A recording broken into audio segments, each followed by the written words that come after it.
салом бинандагони азиз, барномаи иттилооти вақтро бо муҳимтарин хабарҳои рӯз аз телевизиони Душанбе тақдиматон медорем.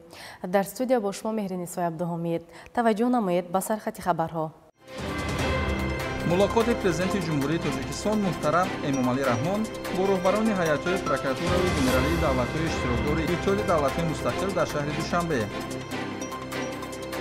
оғози даври ҷумҳуриявии озмуни илм-фуруғи маърифат, сабқати зеҳнӣ миёни довталабон дар ин замина.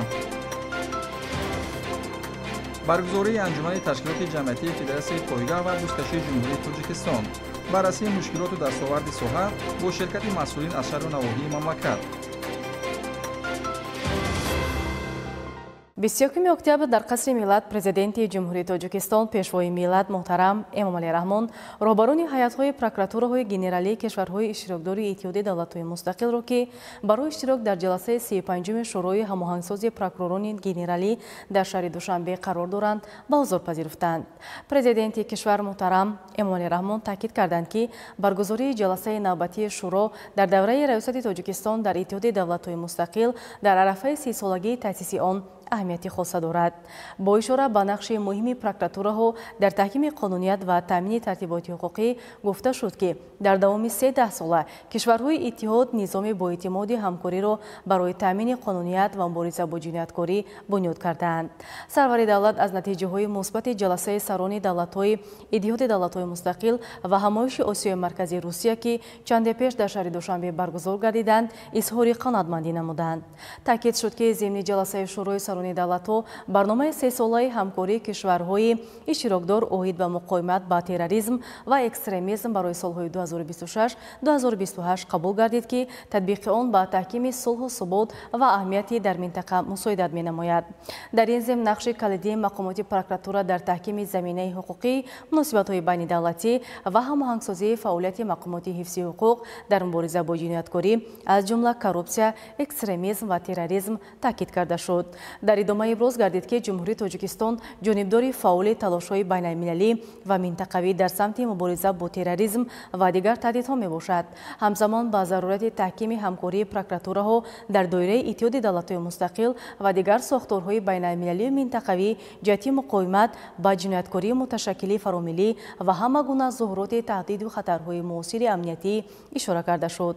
Дар ин замина иброз гардид ки ҷонибҳоро зарур аст ки то дар самти муқоимат ба ҷинояткории киберӣ мин ҷумла истифодаи гурӯҳҳои террористӣ ва экстремистӣ аз технологияи муосир ва зеҳни сунъӣ барои роҳандозии ҳадафҳои ҷиноятии худ чораҳои муштараки ҳамоҳангшуда андешида мавриди татбиқ қарор диҳанд. дар фарҷом изҳори бовар карда шуд ки натиҷаҳои ҷаласаи 35 шӯрои ҳамоҳангсозии прокуророни генералӣ ба тавсеяи ҳамкории судманд ва мубодилаи самароноки таҷриба мусоидат менамояд. дар шаҳри Душанбе ҷаласаи 35 шӯрои ҳамоҳангсозии прокуророни генералии кишварҳои аъзои Иттиҳоди давлатҳои мустақил баргузор гардид. гузориш аз ҷараёни кори ин ҷаласа омода шудааст. дар ҷаласа ҳайати мақомоти прокуратураи кишварҳои узви Иттиҳоди давлатҳои мустақил, ҷумҳурии Арманистон, ҷумҳурии Озарбойҷон, ҷумҳурии Беларус, ҷумҳурии Қазоқистон, ҷумҳурии Қирғизистон, Федератсияи Россия, ҷумҳурии Тоҷикистон ва ҷумҳурии Ӯзбекистон ки дар шӯрои ҳамоҳангсозӣ намояндагӣ мекунанд, инчунин котиботи шӯрои ҳамоҳангсозии Иттиҳоди давлатҳои мустақил иштирок намуданд. ба ҳайатҳои прокуратураҳои генералӣ, аъзоёни шӯрои ҳамоҳангсозӣ ё намояндагони ваколатдари онҳо роҳбарӣ мекарданд. ҳайати вакилони котиботи шӯро зери роҳбарии котиби иҷроияи шӯрои ҳамоҳангсозӣ Юрий Николаевич Жданов дар ҷаласа иштирок намуданд. дар ҷаласа муовини прокурори генералии Туркманистон, муовини котиби генералии Иттиҳоди давлатҳои мустақил, котиби генералии созмони аҳдномаи амнияти дастаҷамъӣ, раиси кумитаи думаи давлатии Федератсияи Россия оид ба амният ва муқоимат ба коррупсия, роҳбари маркази зидди террористии Иттиҳоди давлатҳои мустақил ва раиси шӯрои роҳбарони воҳидҳои иктишофии молиявии давлатҳои иштирокчии Иттиҳоди давлатҳои мустақил ширкат варзиданд. дар ҷаласа таҷрибаи беҳтарини мақомоти прокуратураи кишварҳои عضو اتحاد دولت‌های مستقل که در شورای هماهنگسازی نمایندگی می‌کنند مورد توجه قرار داده شدند. از جمله مسائل تامین امنیت اکولوژی، مسائل اکتوالی مصادره اموال غیرقانونی به دست آورده شده، تکمیل دادن سیستم چاره‌های جوابگری جنایتی автоматик кунонӣ ва мониторинги таҳлили баррасии муроҷиатҳои шаҳрвандон ва мубориза бо расмиятчигӣ дар баррасии шикоятҳо дар мурофиаи ҷиноятӣ, ҳифзи ҳуқуқи ноболиғон, мубориза бо ҷинояткорӣ дар соҳаи технологияҳои иттилоотию коммуникатсионӣ, экстремизм ва терроризм, назорат аз болои иҷрои қонунгузорӣ дар соҳаи сохтумон дида баромада шуда, доир ба онҳо таклифҳои мушаххас пешниҳод гардиданд. вазъи ҷинояткорӣ, корҳои тафтишотӣ, фаъолияти прокурорӣ, амалияи татбиқи шартномаҳо дар соҳаи ҳамкории байналмилалии ҳуқуқӣ дар мубориза бар зидди ҷинояткорӣ дар давлатҳои аъзои иттиҳоди давлатҳои мустақил дар соли 2024, татбиқи барномаҳои ҳамкории давлатҳои аъзои иттиҳоди давлатҳои мустақил дар соли 2024, аз ҷумла барномаи байнидавлатӣ тадбирҳои муштарак оид ба мубориза бар зидди ҷинояткорӣ барои солҳои 2024-2028, барномаи ҳамкории давлатҳои аъзои иттиҳоди давлатҳои мустақил дар мубориза бар зидди терроризм ва экстремизм барои солҳои 2023-2025, барномаи ҳамкории давлатҳои аъзои иттиҳоди давлатҳои мустақил дар таҳкими амнияти сарҳадӣ дар сарҳадҳои беруна барои солҳои 2021-2025 мавриди баррасӣ қарор дода шуданд. ҳамчунин бо овоздиҳии умумӣ прокурори генералии Федератсияи Россия Александр Владимирович Гутсан ба ҳайси раиси шӯрои ҳамоҳангсозии мақомоти ҳифзи ҳуқуқи давлатҳои аъзои иттиҳоди давлатҳои мустақил интихоб гардид. бо қарори шӯрои ҳамоҳангсозӣ прокурори генералии ҷумҳурии Тоҷикистон Воҳидзода Ҳабибулло Саидулло ва прокурори генералии ҷумҳурии Қирғизистон Асаналиев Мақсад Кубатович бо нишони сарисинагӣ прокурори фахрии давлатҳои иттиҳоди давлатҳои мустақил сарфароз гардонда шуданд. бо медал барои таҳкими қонуният ва тартиботи шӯрои ҳамоҳангсозӣ прокуратураҳои генералии иттиҳоди давлатҳои мустақил ҳамчунин намояндагони мақомоти прокуратураи кишварҳои عضو اتحاد دولت‌های مستقل که اعضای شورای هماهنگسازی میباشند مکافاتانیده شدند. با نتیجه جلسه پروتکل جنبستی به امضا رسیده، قرارهای داخلدار قبول و جای برگزاری جلسه نوبتی موافقه کرده شد. همچنین در حوزه جلسه یک قطار واقعه‌های دو جانبه پروکورورهای گنرالی دولت‌های عضو اتحاد دولت‌های مستقل که در شورای هماهنگسازی نمایندگی می‌کنند، از جمله واقعه‌های دو جانبه پروکورور گنرالی جمهوری تاجیکستان برگزار گردیدند.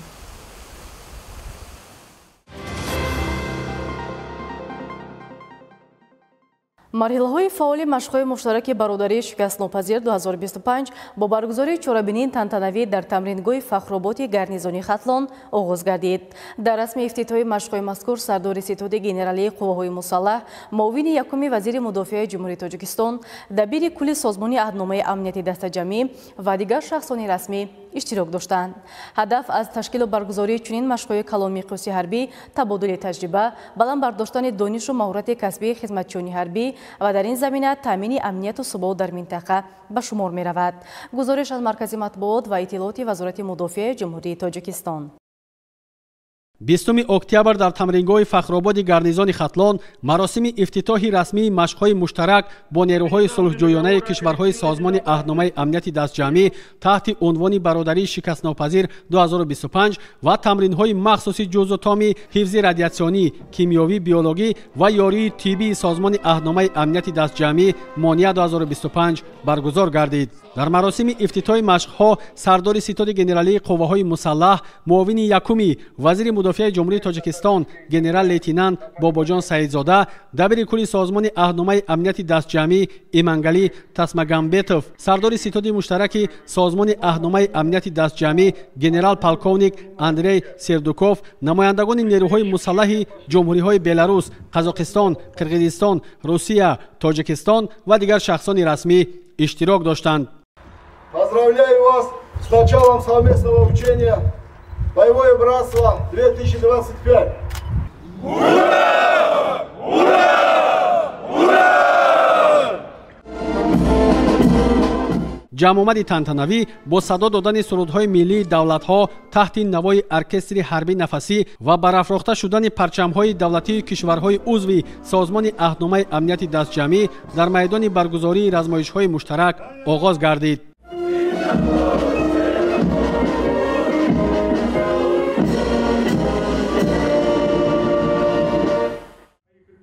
ضمن افتتاح مراسم رسمی مشق‌ها وابسته به سیاست صلح‌جویانه پیشوای ملت، پرزیدنت جمهوری تاجیکستان محترم امامعلی رحمان و همکاری و هماهنگی حکومت مملکت با کشورهای شریک و همپیمان، سازمان‌های بانفوذ منطقوی و بین‌المللی، سردار ستاد گنرالی قوه‌های مسلح، معاون یکم وزیر مدافع جمهوری تاجیکستان گنرال لیتنانت باباجان سعیدزاده قید کرد که مقاومت سازمان اهنامه امنیت دستجمعی با تهدید و بحران‌های گوناگون با نظرداشت تحولات همیشه در مد نظر حکومت جمهوری تاجیکستان و دیگر دولت‌های عضو قرار دارد. وضع نااستوار و زود تغییریابنده در منطقه آمادگی نیروهای دستجمعانه را بهر اجرای وظیفه‌های پیش‌بینی شده باز هم مهمتر می‌گرداند. برگزاری چنین یک تمرین وسیع مقیاس با وضع با سرعت انکشاف یابنده نگرانیده شده. عامل مذکور ضرورت متحدی و در همگرایی مشترک عمل کردن را به میان آورده است. ضمن سخنرانی دبیر کل سازمان اهنامه امنیت دستجمعی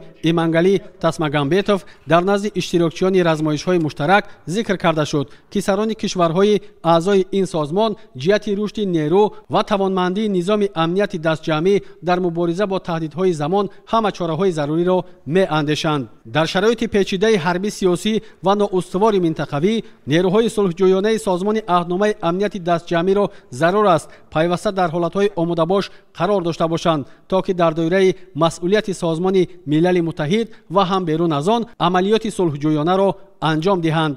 همچنین تاکید کرده شد که مشق‌های در پیش ایستاده با تکمیل کسبیت حیات شخصی در آمادگی و گذراندن عملیات‌های صلح‌جویانه، اینچنین بلند برداشتن سطح آمادگی صحرایی و هماهنگی حیات‌های ملی مساعدت خواهد کرد. چاره‌بینی با گذشت نظامی حیات شخصی اشتراکچیان در پایگاه برگزاری مشق‌های مشترک به انجام رسید.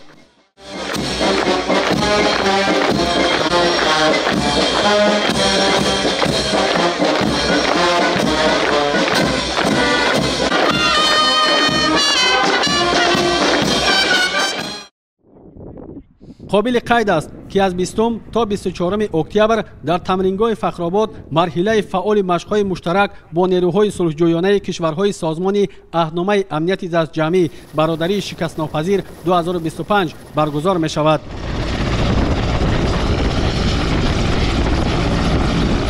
این تمرین با آمادگی و برگزاری عملیات مشترک از جانب قوه‌های صلح‌جویانه نگرانیده شده است.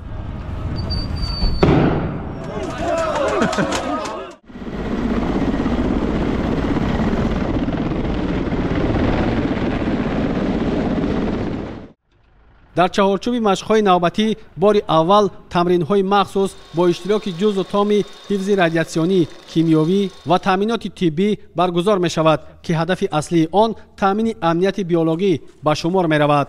در تمرین‌های برادری شکست‌ناپذیر 2025 و مانیت 2025 هیئت‌های نظامی بلاروس، قزاقستان، قرقیزستان، روسیه، تاجیکستان، گروه‌های عملیات ستاد مشترک و کاتبات سازمان اهنامه امنیت دستجمعی اشتراک دارند.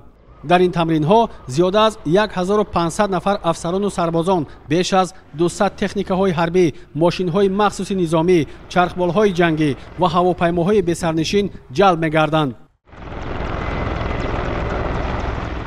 مرحله‌های فعال مشق‌های مشترک قوه‌های مسلح دولت‌های اعضای سازمان اهنامه امنیت دستجمعی در شکل آمیخته با مرحله نهایی مشق‌های مشترک ضد تروریستی مقامات صلاحیت‌دار کشورهای عضو اتحاد دولت‌های مستقل اتحاد ضد تروریستی 2025 برگزار می‌شوند.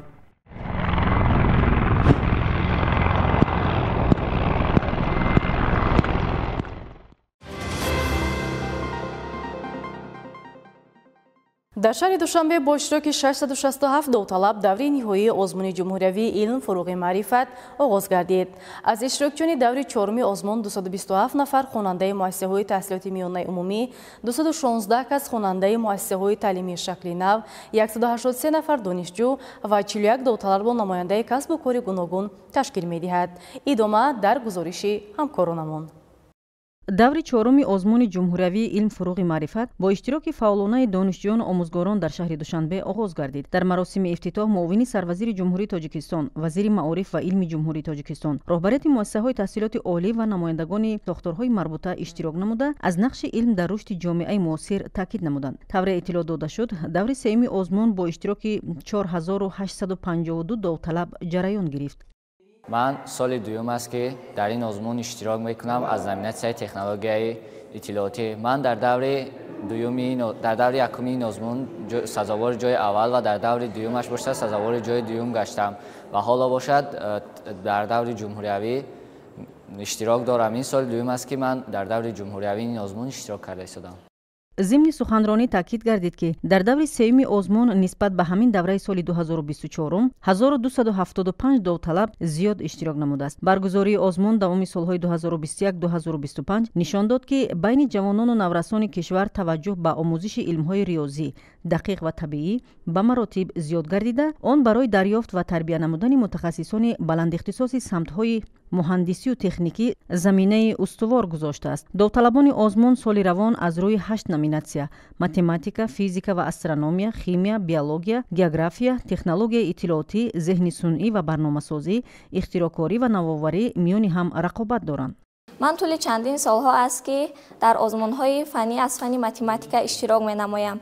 این سال در آزمون جمهوری علم فروغ معرفت سزاوار جای اول گردیدم در دور ولایتی و اینچنین در المپیادای فنی از فن متماتیک اشتراک نموده در دور جمهوری سزاوار جای سوم گردیدم. бо мақсади боз ҳам такмилу таҳким бахшидани раванди баргузории озмун ва ҳавасмандсозии бештари иштирокчиён соли 2025 дар озмун номинатсияи нав зеҳни сунъӣ ва барномасозӣ илова карда шуда, шумораи ҷойҳо барои ғолибон дар даври ҷумҳуриявӣ аз 132 ба 156 ҷой расонида шуд.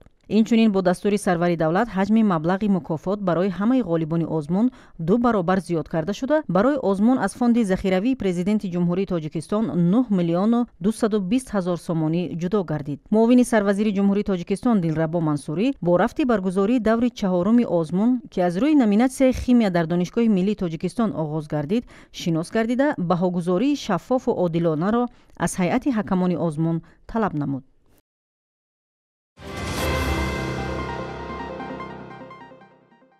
در دوره نقشه‌چاربینی‌های اکادمی اداره‌کنی دولتی نزد پرزیدنت جمهوری تاجیکستان و جهت تبلیغ و طلبات قانونی جمهوری تاجیکستان درباره تربیت وطن دوستی در این مؤسسه چاره‌بینی معرفتی تشکیل شد. گزارش همکاران ما. ҳамоиш доир ба баландбардоштани тарбияи ватандӯстии ҷавонон бо ташаббуси шуъбаи тайёркунии касбии хизматчони давлатӣ бо иштироки вакилони маҷлиси вакилони халқи шаҳри душанбе ва магистрони мактаби давлатдории эмомалӣ раҳмон баргузор гардид. он дар шакли хониши сиёсӣ зери унвони тарбияи ватандӯстии шаҳрвандон заминаи рушди устувори кишвар ҷараён гирифт. масъулин зимни баромади худ доир ба аҳамияти ин санад ва раванди татбиқи он андешаронӣ намуданд. зимни баромади иштирокчиён қайд гардид ки пешвои миллат президенти ҷумҳурии тоҷикистон муҳтарам эмомалӣ раҳмон пайваста таъкид менамоянд ки ватандӯстӣ муқаддас аст ва ҳар фарди солимфикр бояд бо эҳсоси баланди миллӣ, ифтихори ватандорӣ ва дарки масъулияти шаҳрвандӣ дар бунёди давлат саҳмгузор бошад. тарбияи ватандӯстӣ яке аз муҳимтарин унсурҳои шаклдиҳандаи шахсияти инсон ба ҳисоб меравад, зеро маҳз ҳисси муҳаббат ба ватан, эҳтиром ба арзишҳои миллӣ ва омодагӣ ба фидокорӣ барои халқу давлат инсонро ба шахсияти комил табдил медиҳад. дар идома таъкид шуд, дар шароити ҷаҳонишавӣ ва тағйироти босуръати ҷомеа тарбияи ватандӯстӣ яке аз муҳимтарин ҷузъҳои рушди шахсият ва таҳкими пояҳои давлатдорӣ ба ҳисоб меравад. ҳадаф аз баргузории чунин чорабинӣ пеш аз ҳама боз ҳам баландтар бардоштани ҳисси ватандӯстӣ ва ифтихори миллӣ магистрантони мактаби давлатдории эмомалӣ раҳмон маҳсуб меёбад ки мо имрӯз ҳамчун магистранти мактаби бузурги давлатдории эмомалӣ раҳмон дарк мекунем ки мо бояд дар сафи пеши тарбияи و تندرستی شهروندان قرار بگیریم و با نمونه خود با دانش و تجربه خود برای دیگران نمونه باشیم. ضمناً از جانب شرکت‌داران این چاره‌بینی تاکید شد که وطندوستی برای جوانان منبع نیرو میباشد که آنها را به پیروی از اخلاق نیک، دستاوردهای تاریخی و افتخار ملی راهنمایی میکند. با داشتن حس بلند وطندوستی جوانان میتوانند همچون محافظان وطن و پیشبرنده جامعه فعالیت نمایند. در ادامه همایش مسائل دیگری رشد این ساحه مورد بررسی و محاکمه رانی اشتراکچیان قرار گرفت. تشکیل چاره‌بینی های همسان برای تقویت بیشتر حس وطندوستی جوانان میتواند زمینه مساعد گذارد.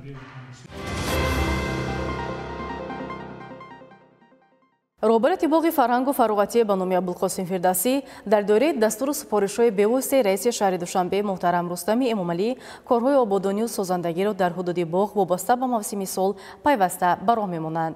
یکی از بخش‌های دیگری فعالیت این باغ تامین کارمندان با سر و لباس موسمی باشد. شرح بیشتر در مطلب نوبتی برنامه. باغ فرهنگ و فراغتی به نام ابوالقاسم فردوسی یکی از مکان‌های زیبا و دیدنی و موضع برگزاری چوره‌بینی‌های فرهنگی سطح بلند پایتخت به شمار می‌رود. این مؤسسه در همه فصل سال زیبا و نظربا بوده، پیوسته چوره‌بینی‌های گوناگون سیاسی و فرهنگی در این موضع دایر می‌گردد. عین زمان در باغ فردوسی نزدیک به 100 نفر ساکنان پایتخت به کاری دائمی تامین می‌باشند که از این شماره بیشترشان را زنان تشکیل می‌دهند. در دوره قرار مربوطه رئیس شهر دوشنبه محترم رستم امامعلی و نقشه چوره‌بینی‌های تصدیق نموده رهبرت باغ جهت فعالیت نظررس در باغ برای کارمندان شرایط خوب فراهم گردیده است. همین است که علاقه با فرارسی فصل تیرمو زمستان سر و لباس زمستانه کارمندان تامین گردیده است. کارمندان نیز در این روز از غمخوری و دستگیری‌های پیوسته مینه‌داری نموده ذکر داشتند که با دست و دل گرم کار را به راه می‌مانند. همزمان برای کارمندان دوام روز خوراک نصف روزی پیشنهاد می‌شود. ما هر روز از پای آبادانی و توزیع نمودن باغ و گلگشت‌های همین باغ سفربر شده ایستاده‌ایم. امروز من سر و لباس زمستانه تامین کرده ایستاده‌ایم کارگران رو. ما هر روز کوشش می‌نماییم که باغ تازه و آزاده نگاه داشته شود و برای تمام مهمانان چی خارجی و چی داخلی کوشش می‌نماییم که باغ را تازه و آزاده نگاه داریم. گفتند به مورد است که در باغ فرهنگ و فراغتی به نام ابوالقاسم فردوسی شماره زیادی چوره‌بینی‌های شهری و جمهوریوی در سطح بلند دایر می‌گردد.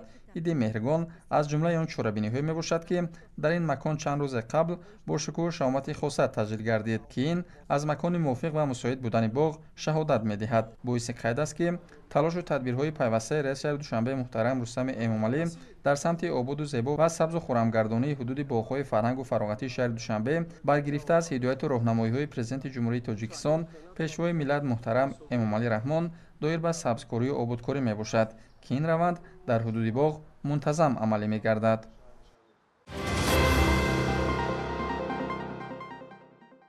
اسب‌دوانی و چوب‌اندازی از زمره هنر و ورزش‌های ملی است که از اصل ریشه‌های فرهنگی و زندگی مردم ما سرچشمه می‌گیرند. در صفحه‌های تاریخی ملت ما چابک‌سواران همچون دلیران مردانی جسور و پرافتخار شناخته شدند. همین است که حالا در کشور فدراسیون پایگاه و بازکشی فعالیت نموده دستوران ساحه را متحد نموده است. در شهر دوشنبه انجمن نوبتی فدراسیون پایگاه و بازکشی جمهوری تاجیکستان دایر گردید که در آن دستاورد و مشکلات ساحه بررسی شد. در پایتخت مملکت شهر دوشنبه انجمن فدراسیون پایگاه و بازکشی جمهوری تاجیکستان با اشتراک رهبریت نمایندگان فدراسیون ولایتی شهری و ناحیوی بازکشی و پایگاه اینچنین چواندازان و اسبپروران برگزار گردید. نخست تاکید گردید که مقصد اساسی انجمن جنببستی نتیجه های فعالیت فدراسیون پایگاه و بازکشی جمهوری تحلیل مشکلات ساحه و معین نمودن سمت‌های افزایش رشد برای سال‌های میانبر میباشد.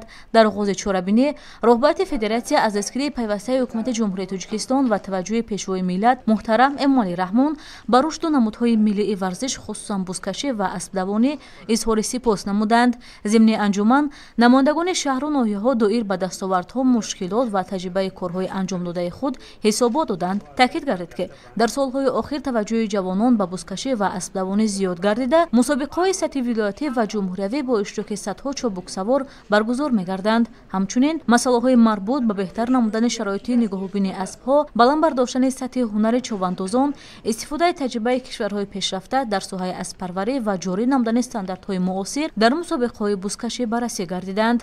مسئولین فدراسیون تاکید نمودند که با دستگیری مقامات دولتی و همکاری زیچ صاحبکاران و دوستداران بزکشی در آینده چورابینی‌های ورزشی با سطح بلند و فراگیری وسیع برگزار خواهند شد. انجمن در فضای دوستانه با نیت تحکیم رواج بزکشی همچون یک جزء مهم فرهنگ ملی و افتخار مردم تاجیک به کار خود خاتمه بخشید.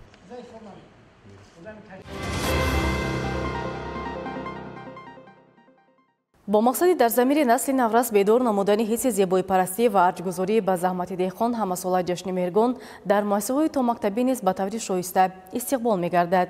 این نوبت در مؤسسه تحصیلاتی تا مکتبی رقم 127 ناحیه فردوسی شهر دوشنبه چورابینی معرفتی بخشیده به جشن مهرگان برگزار گردید. گزارش همکاران ما از روند این چورابینی خردسالان آماده شده است. ضمن یک چورابینی معرفتی فراغتی رهبریت و تربیت گیرندگان مؤسسه تحصیلاتی تا مکتبی رقم 127 ناحیه فردوسی جشن مهرگان را استقبال نمودند. مورد ذکر است که با شرافت استقبالات دولتی جشن‌های باستانی از نو احیا گردیده با شکوه و شهامت خاصه تجلیل کرده می شود. عید مهرگان به مانند جشن نوروز تجسمگر سنت‌های نیک اجدادی است که فیض و برکت و محصول مهنت کشاورزان را انعکاس می‌نماید. مهرگان دوام منطقه جشن‌های نوروز و سده بوده همه ساله در موسم جمع‌آوری حاصل از آن تجلیل کرده می‌شود. زیرا این جشن اجدادی که جنبست فعالیت مرد دهقان است برای مردم تاجیک ارزش خاصه را قائل است. ملیکا جشن مهرگان آمد، جشن شاهان خسروان آمد، خیر به جای ملهم و خیرگاه و دیلی باغ بستان آمد. برگزار نمودن چنین چورابینی‌های معرفتی برای در روحیه وطن دوستی و طبیعت دوستی تربیت نمودن کودکان و نورسان مساعدت می‌نماید. قرائت پارچه‌های شعری، صحنه‌های جالب و خاطرمان و نمایش هنرهای مردمی و محصول مربیه‌ها و کودکان از قسمت‌های اساسی چورابینی در این مؤسسه تا مکتبی شهر دوشنبه بود.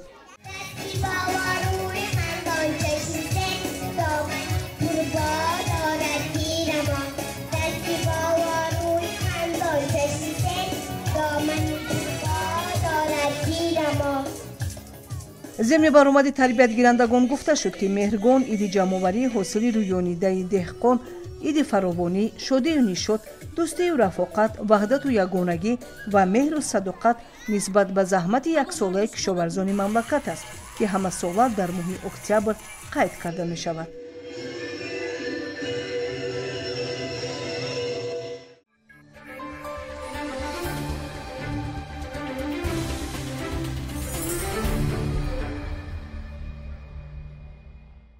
بخشیده به روز میلیتسیای تاجیک و در دایره نقشه چورابینی‌های اکادمی وزارت کارهای داخلی جمهوری تاجیکستان 21 اکتبر در این مؤسسه مراسم افتتاحی مسابقه‌های ورزشی برگزار گردید. گزارش همکارانمان با شرح بیشتر.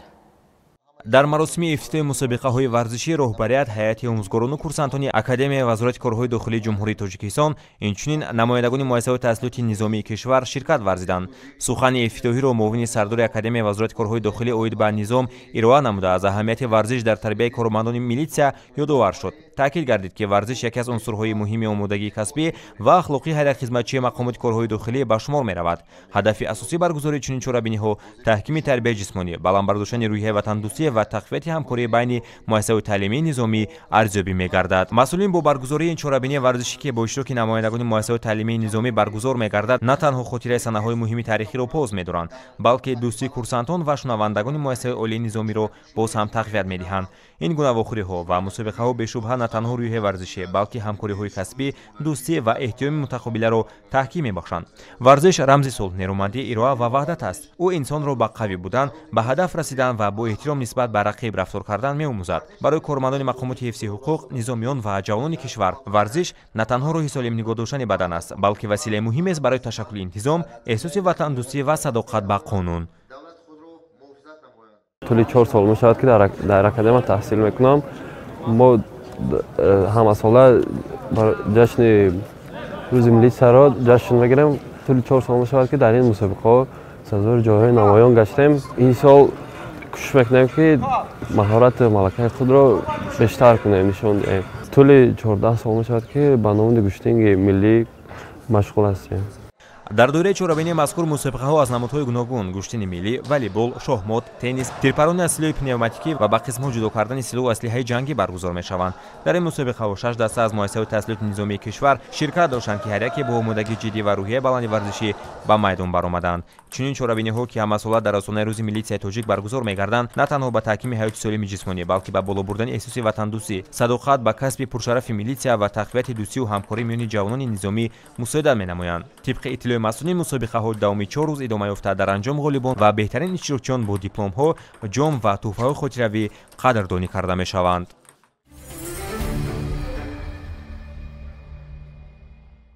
дар майдончаи варзишии муассисаи таҳсилоти миёнаи умумии рақами 4 ноҳияи Шоҳмансур бо мақсади иҷрои қарори раиси шаҳри Душанбе аз 14 апрели соли 2025 таҳти рақами 179 дар бораи тасдиқи барномаи рушди футбол дар шаҳри Душанбе барои солҳои 2022-2026 ва иҷрои нақшачорабиниҳои саросати маорифи шаҳри Душанбе дар якҷоягӣ бо шӯъбаи маорифи мақомоти иҷроияи ҳокимияти давлатии ноҳияи Шоҳмансур мусобиқаи ҷумҳуриявӣ оид ба футбол барои дарёфти тӯби чармин 2025 миёни хонандагони муассисаҳои таҳсилоти умумии ноҳия оғоз гардид.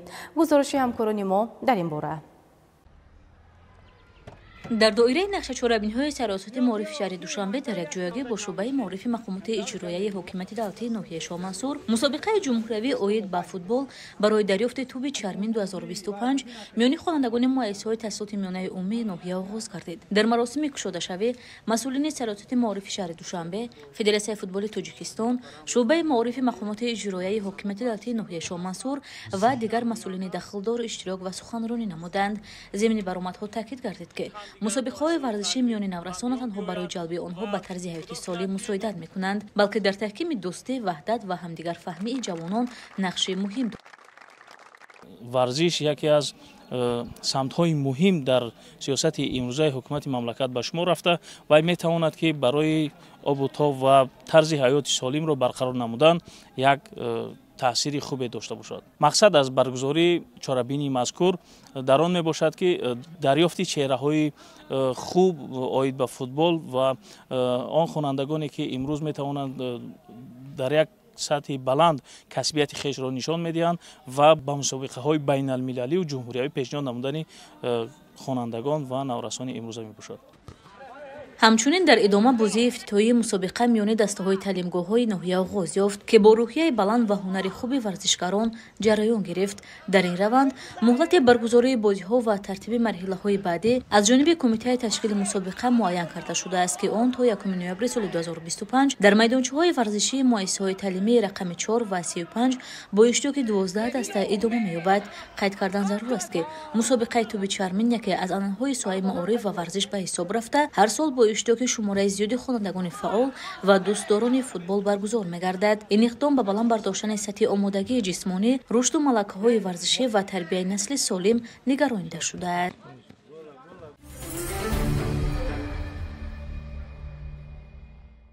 дар арасаи баргузории рақобати даври сеюми марҳилаи гурӯҳии Лигаи чемпионҳои 2 Осиё миёни дастаҳои Истиқлол ва Алзабра бо иштироки намояндагони дастаҳо ва шахсони расмии бозӣ ҷаласаи тадорукотӣ доир гардид. дар ҷаласа масъалаҳои умумии ташкилии бозӣ дар пеши суда баррасӣ гардида, ранги сару либоси дастаҳо тасдиқ карда шуд. Истиқлол ҳамчун мезбони рақобат барои бозӣ бо пироҳани ранги сурх ва Алзабра бо пироҳани ранги сафед ба майдон мебароянд. ёдовар мешавем ки бозии дастаҳо 22 октябр соати 18:45 дар варзишгоҳи марказии шаҳри Ҳисор доир мегардад. қобили зикр аст ки пас аз анҷоми бозиҳои даври дуюм Ал-Наср бо 6 имтиёз дар зинаи аввал аст.